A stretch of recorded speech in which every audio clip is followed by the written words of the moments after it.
legislation. Today, there are now 40-some states that have charter legislation of some form.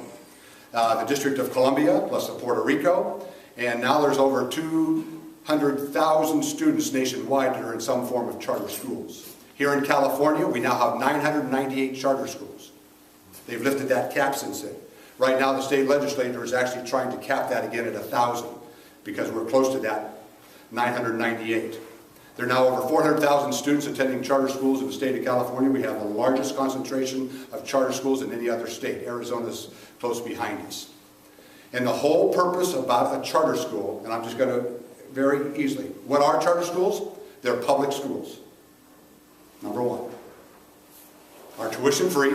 We get ADA funds just like any other school, only we don't get as much. As a charter school, let me explain this to you because this is important.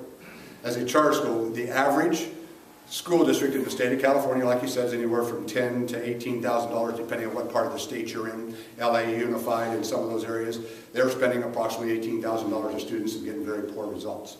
As a charter school, we get our ADA fund, but we get about 30% less. And the reason that is we're getting about $6,400 a student. Out of that $6,400, we have to pay for our facilities. Unlike a regular public school, how do they pay for the facilities they have? They pass general obligation bonds. And you and I, the taxpayers, property owners, pay to build those schools. Charter schools can't do that.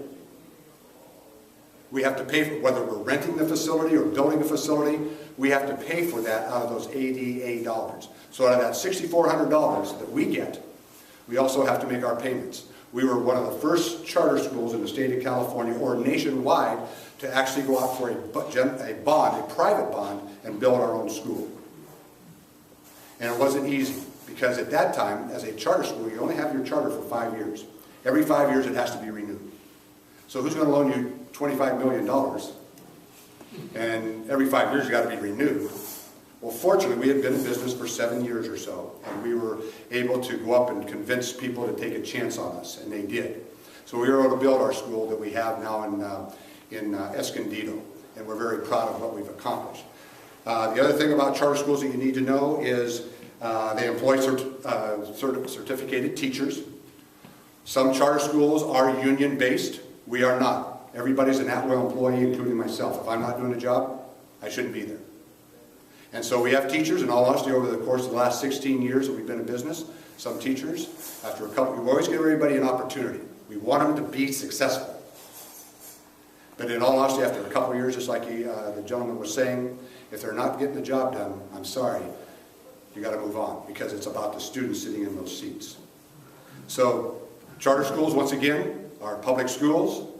They're financed with ADA money, but they get less money. They have certificated teachers.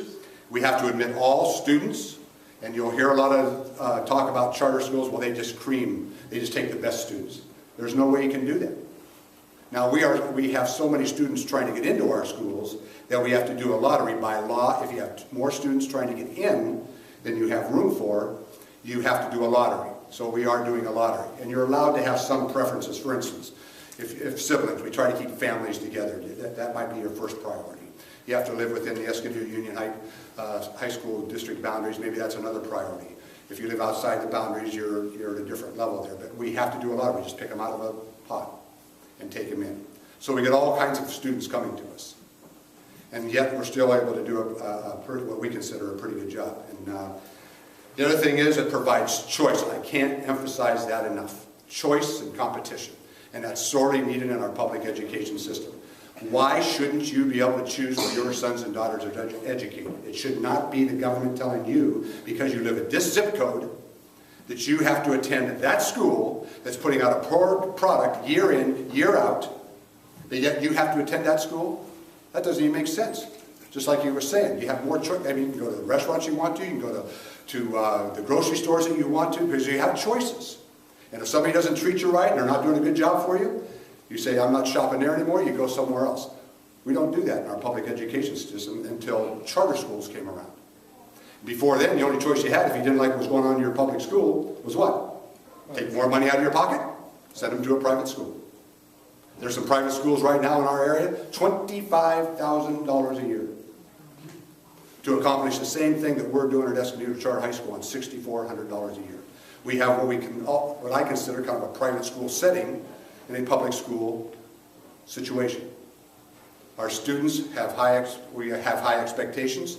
The bottom line, if you put a teacher, and that's the key, quality teachers. The stats are out there to prove